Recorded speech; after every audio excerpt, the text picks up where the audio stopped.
In the figure above, CE is perpendicular to AD. Alright, what does that mean? Let's get the red pen out. CE, which is right there, is perpendicular to AD. So if a line is perpendicular to another line, that means it forms a 90-degree angle, okay? So that's all that means. So them giving me that information tells me that's a 90-degree angle. Alright, and E is the midpoint of segment AD. So now that tells me if E is a midpoint of segment AD, that means that AE and ED are the same length, because that just splits it in half. Now let's move on. CE, which is right there, CE is equal to ED. So now that length, CE and ED are the same. So if ED, we call that X. Just call it X. If ED is the same thing as CE, so that means that CE is also X. Now look at that. If I know that AE and ED are the same, and ED and CE are the same, that implies that ABCE is a square, because if AE, that will be X also then, because they're just opposite sides, and CE and AB will be the same as well, so I know that ABC is just a square. And it tells me the length of CD is 4, so length of CD right there is 4.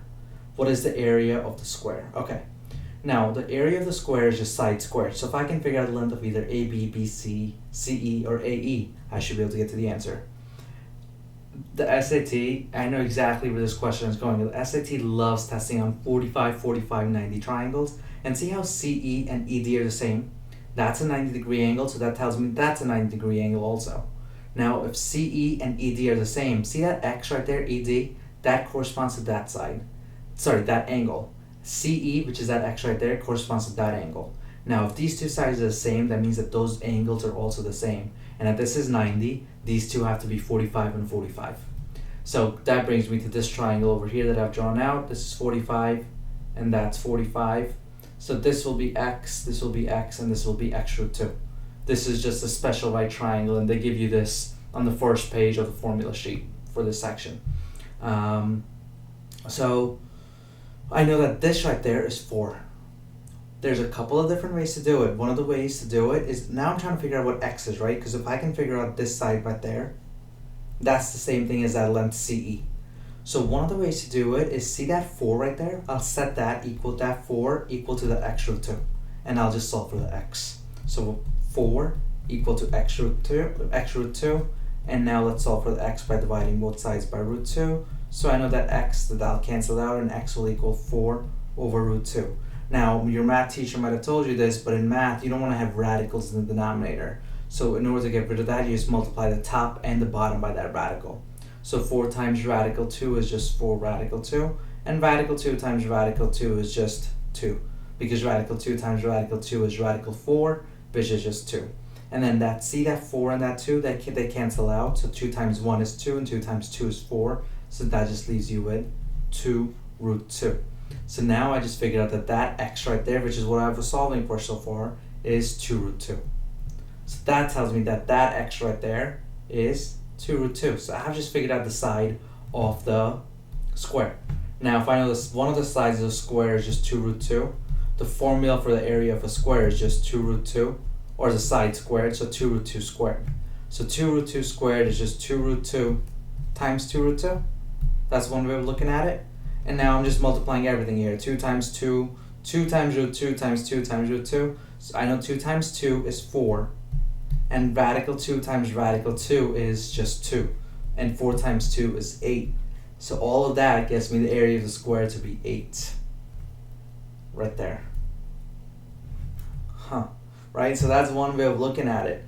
CD corresponds to that the X root 2 side. So that's why I said that 4 equal to the X root 2. Which is what I had over here. And then I solve for the X. I solve for the X to get 4 over root 2, but I don't want a radical in my denominator. So I multiply the numerator and the denominator by that. And that got me to 4 root 2 over 2. I reduced it over here. And once I reduced it, I got 2 root 2. So that tells me that C is 2 root 2. And now I just need to figure out the area of the square, which is 2 root 2 squared, because side squared. And side squared is just 2 root 2 times root 2 root 2. So this is just multiplying every number in here. 2 times 2 gave me 4. Radical 2 times radical 2 gave me 2. 4 times 2 gave me 8. For my final answer being that. Yeah, it could be tricky. It is a little bit annoying. But I think this is definitely a good explanation or a good way of going about this problem. Let me see if I want to go over the other way right now. You know what, I'll just leave this one at this. I'll take that back. I'll show you the second way of doing it too. So if you're comfortable with what I just did so far, cool. But if you're like, I have no idea what this guy's talking about, stick around. We're gonna try doing this a little bit differently. I'm gonna have to get the big eraser, make that size huge, and get rid of all that. There. Okay. So see how that, I'm gonna draw this triangle freehand. That's your 4 right there, and we said that was x and that was x. Now think of your a squared plus b squared equals c squared. This is my a, that's my b, and that's my c, and that's a squared plus b squared equals c squared. So that's x, so those are your a and b. So it'll be x squared instead of the a plus b squared equals c squared.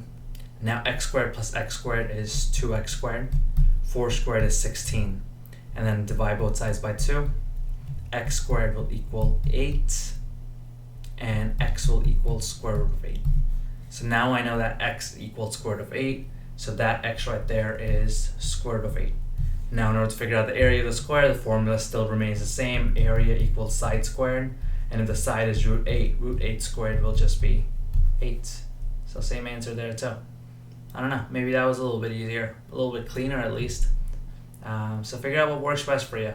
In this case, the reason I was able to use a squared plus b squared equals c squared is because that side x and that x were the same. So I'm able to plug those in for my a and the b and then solve for x. On a scale of 1 to 5, I'd say it's a level 4. Not an easy problem, but most likely you're going to see something like this on the test, so I'd practice this a couple of times.